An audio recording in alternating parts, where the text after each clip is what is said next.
ओम नमः शिवाय। साथियों, आज मैं जो चर्चा करूंगा वो बृहस्पति के बारे में करूंगा। गुरु ज्ञान के सबसे बड़े कारक ग्रह। आपके जीवन में संतान, ज्ञान, किसी भी प्रकार का उपहार, किसी भी प्रकार की प्रशंसा करवाने वाले जो ग्रह हैं वो देवगुरु बृहस्पति है। बृहस्पति सभी ग्रहों में बड़े एवं वयोवृद्ध ग्रह हैं। ज्ञान के प्रतीक यह ग्रह देवताओं के भी गुरु हैं, इसीलिए इन्हें देवगुरु बृहस्पति के नाम से भी जाना जाता है। आज हम इन्हीं बृहस्पति की चर्चा करेंगे। जन्म पत्रिका में देवगुरु बृहस्पति को लेकर जातक की, व्यक्ति की, जिसकी जन्म पत्रिका में बृहस्पति हैं, सभी की पत्रिका में होते हैं, सभी के लिए ये बात है, व्यक्ति की शैक्षणिक योग्यता एवं धार्मिक चिंतन, आध्यात्मिक ऊर्जा, नेतृत्व शक्ति, इसका विचार होता है। राजनीतिक योग्यता, वंश वृद्धि, विरासत, परंपरा, आचार व्यवहार, सभ्यता, पद प्रतिष्ठा, पौरोहित्य, पौरोहित्य यानी कर्मकांड, ज्योतिष, तंत्र मंत्र, तपस्या, तपश्चर्या एवं असिद्धि का पता चलता है। इतने बड़े और इतने योग्य ग्रह हैं योग गुरु बृहस्पति। तो आज यही योग्य गुरु बृहस्पति के बारे में हम जानेंगे। और आपको पता है 12 लग्न, 12 राशियों में एवं 12 भावों में बृहस्पति की स्थिति को लेकर 144 प्रकार की जन्म पत्रिकाएं अकेले चंद्रमा को लेकर बनी है। और इन्हीं देवगुरु बृहस्पति की अन्य ग्रहों के साथ भी युति के आधार पर चर्चा मिलती है, चर्चा की गई है। आज देवगुरु बृहस्पति का मेष राशि में प्रथम भाव में हर एक ग्रह की युति के साथ और प्रथम भाव से इनका क्या परिणाम है, ये मैं आप सभी के सामने रखूंगा और इसकी जानकारी आप सभी को प्रदान करने का प्रयास करूंगा। तो चलिए प्रारंभ करते हैं। देवगुरु बृहस्पति की प्रथम भाव में स्थिति होने पर, बनने पर क्या फलित या क्या फलादेश निकलेगा। नमः शिवाय आप सभी को पुनः। और जब बृहस्पति लग्न में हो तो बृहस्पति देवता की जो दृष्टि है वह संतान भाव पंचम, विवाह भाव सप्तम, भाग्य भाव नवम पर पड़ती है पूर्णतः। यहाँ बैठे देवगुरु बृहस्पति फलतः पूर्णतः विवाह के बाद जातक का भाग्योदय करते हैं। यहाँ बैठे देवगुरु बृहस्पति दूसरा भाग्योदय जीवन में संतान की उत्पत्ति के बाद करते हैं। यहाँ बैठे बृहस्पति व्यक्ति को अपनी विरासत की जो संपत्ति है, पिता का जो व्यापार है, वह प्रदान करते हैं। और बृहस्पति की जो दशा है वो पूर्णतः फलदायी साबित होती है, क्योंकि मेष लग्न में बृहस्पति अच्छे माने जाते हैं। अब यदि यहाँ बृहस्पति के साथ, जैसा कि मैंने आप सभी को बताया कि मैं चर्चा में हर एक ग्रह की युति की भी बात करूंगा। भाग्य स्थान का ग्रह बृहस्पति व पंचम भाव का स्वामी सूर्य साथ होने पर परम भाग्यशाली साबित होंगे। यहाँ बैठे सूर्य देव व्यक्ति के जीवन में, कहते हैं ना, समय मेहरबान तो गदा पहलवान यह स्थिति को जागृत कर देंगे। भाग्येश के साथ पंचमेश यदि लग्न में आ जाए और उच्च के हो जाएं और मित्र लग्न में आ जाएं तो कहना ही क्या है। यहाँ बैठे सूर्य व बृहस्पति व्यक्ति को बहुत धनवान और राजा की सभा, आज के समय पर इसका जो उदाहरण है वह सरकारी तौर पर समझ लीजिए या किसी भी ऐसी सभा मंडल को समझ लीजिए जहां पर सम्मान मिलना बहुत कठिन होता है, तो ऐसी सभा में भी इस व्यक्ति की चर्चा होगी और इस व्यक्ति को सम्मान प्राप्त होगा यदि देवगुरु बृहस्पति के साथ सूर्य देव लग्न में हुए तो। और अब यदि देवगुरु बृहस्पति के साथ चंद्रमा हो तो गजकेसरी योग बनेगा। यहाँ पर चतुर्थ भाव का स्वामी, भाग्य भाव का स्वामी एवं मोक्ष भाव का, व्यय भाव भी जिसे हम कहते हैं, त्रिक भावों में एक 12वें भाव के स्वामी लग्न में आ जाएंगे। अब यहाँ लग्न में बैठे हुए चंद्रमा और बृहस्पति गजकेसरी योग बनाएंगे। इस दृष्टि के बारे में तो जितनी प्रशंसा की जाए उतना मुझे लगता है कि कम होगी। यहाँ बैठे बृहस्पति एवं चंद्रमा सप्तम एवं नवम स्थान को देखेंगे। यहाँ भी फलतः विवाह के बाद व्यक्ति का भाग्योदय होगा और यहाँ पर भी जो द्वितीय भाग्योदय होगा वो संतान के बाद होगा। पहला, प्रथम विवाह के बाद और दूसरा संतान के बाद। यहाँ पर जो इम्पोर्टेंट बात है, महत्वपूर्ण बात है, वो यह है जानने वाली कि व्यक्ति की, जातक की 24 वर्ष की आयु से लेकर के 34 वर्ष की जो आयु होगी, 24 ईयर्स से लेकर 34 ईयर्स तक का जो एज पीरियड होगा, यह बहुत ही विशेष माना जाएगा, बहुत ही विशेष होगा। ठीक है।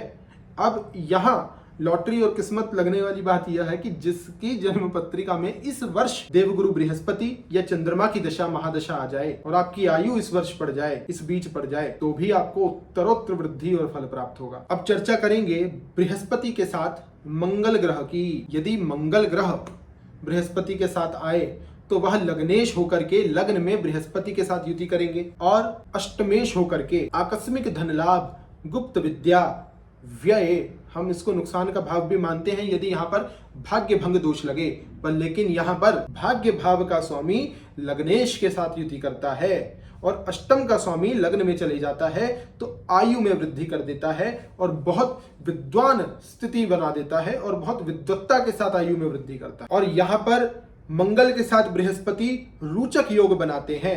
ऐसा व्यक्ति जिले का, शहर का, गांव का मुखिया बनता है, सरकार के माध्यम से बहुत या सरकार को अपने माध्यम से बहुत लाभ प्रदान करवाता है। ऐसा व्यक्ति बहुत बड़ा धर्मगुरु भी बनता है। यह रोचक योग का परिणाम है, वह फल है। उसकी समाज में बहुत भारी इज्जत होती है, कोई कुछ बाल भी बाका नहीं कर सकता ऐसे व्यक्ति का, ये भी याद रखिएगा।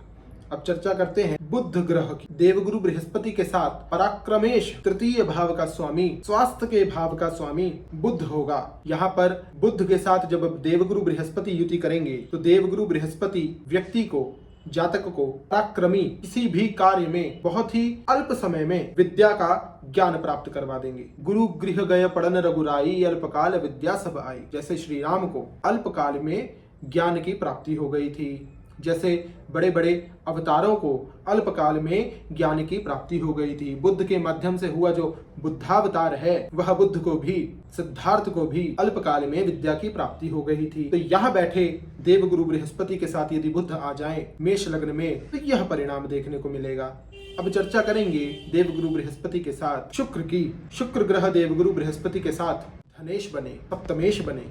यहाँ बैठे देवगुरु बृहस्पति के साथ शुक्र धनवान, व्यापार का बहुत ही अव्वल दर्जे का ज्ञानी, बहुत ही समाज में बहुत अधिक बड़े स्तर पर बड़ा व्यापारी होने पर नाम कर देगा। यहाँ बैठे देवगुरु बृहस्पति के साथ शुक्रदेव हर एक फील्ड में रुचि रखवाने वाले, कला से जुड़वाने वाले, कला को सीख कर कला को समाज में प्रमोट करने वाले, प्रचारित करने वाले, किसी एक कल्चर को लेकर के उस कल्चर से जुड़ करके उस कल्चर का समाज में परिचय बताने वाले उस व्यक्ति की जन्म पत्रिका में शुक्र व बृहस्पति की युति होगी। और जातक जो भी मेहनत करेगा उसके जीवन में उसे उस मेहनत का पूर्ण लाभ प्रदान होगा। यहाँ बैठे शुक्र व बृहस्पति लग्न में पंचम, सप्तम, नवम पर तो दृष्टि डालेंगे ही, पर सप्तम में व्यापार में, व्यापार के भाव में, पार्टनरशिप के भाव में इतना अच्छा वरदान बनकर साबित आएगा कि व्यक्ति का विवाह के बाद एक नवीन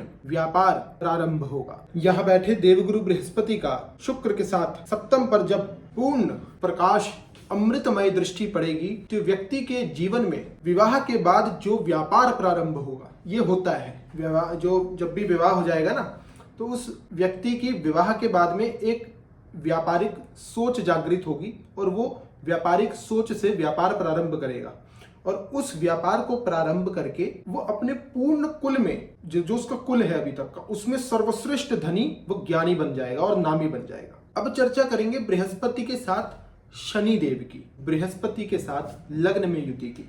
यहाँ पर शनिदेव बृहस्पति के साथ नीच के हो जाएंगे, कर्म भाव के स्वामी बनेंगे, लाभ भाव के स्वामी बनेंगे। यहाँ नीच के तो हो गए, पर यहाँ कर्म व लाभ भाव के स्वामी बृहस्पति के साथ धर्म कर्म योग भी जागृत करेंगे। अब धर्म कर्म योग में क्या होगा कि व्यक्ति व्यवहारिक बहुत हो जाएगा। व्यवहार के माध्यम से समाज का जो सामाजिक ज्ञान है वो पूर्णतः प्राप्त कर लेगा और इस एक ज्ञान वो अनुभव के माध्यम से वो अपने जीवन को बहुत अच्छे से व्यतीत करेगा।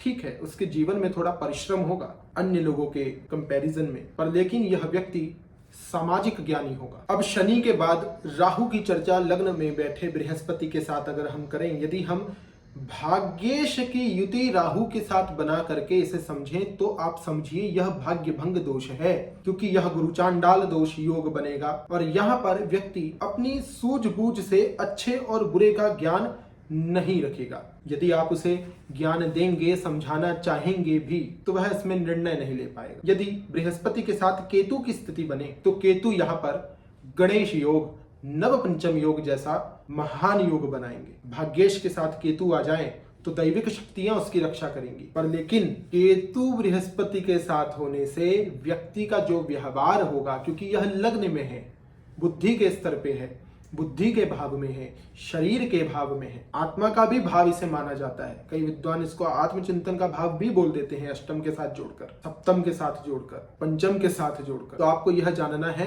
कि बृहस्पति के साथ यदि केतु हुए और लग्न में हुए तो यह व्यक्ति लड़ाकू बहुत होगा, क्योंकि एक अवगुण इस व्यक्ति में होगा, वो होगा लड़ने झगड़ने का। अब इस बृहस्पति देवता का लग्न में होने पर उत्तम उपाय जो बनता है वो यह बनता है, चाहे किसी भी ग्रह के साथ आपकी युति हो जाए। अब देवगुरु बृहस्पति का उपाय क्या है? यदि खराब फल मिले तो उपाय क्या है?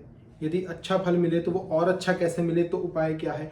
तो उपाय है कि आपको किसी से भी कभी भी कोई भी उपहार व दान नहीं लेना है। चलो भाई हम कर ही नहीं सकते, हम तो महालालची हैं, तो आप लोग क्या करना, ये उपाय नहीं कर सकते तो दूसरा एक उत्तम उपाय दे देता हूं। तो पुखराज रत्न जड़ित बृहस्पति यंत्र गले में धारण कर, ओके, ये सर्वोत्तम उपाय है। अब अनुमति दीजिए, मिलते हैं नेक्स्ट वीडियो में आप सभी से बृहस्पति देवता की द्वितीय भाव में चर्चा करते हुए। नमः शिवाय टू ऑल।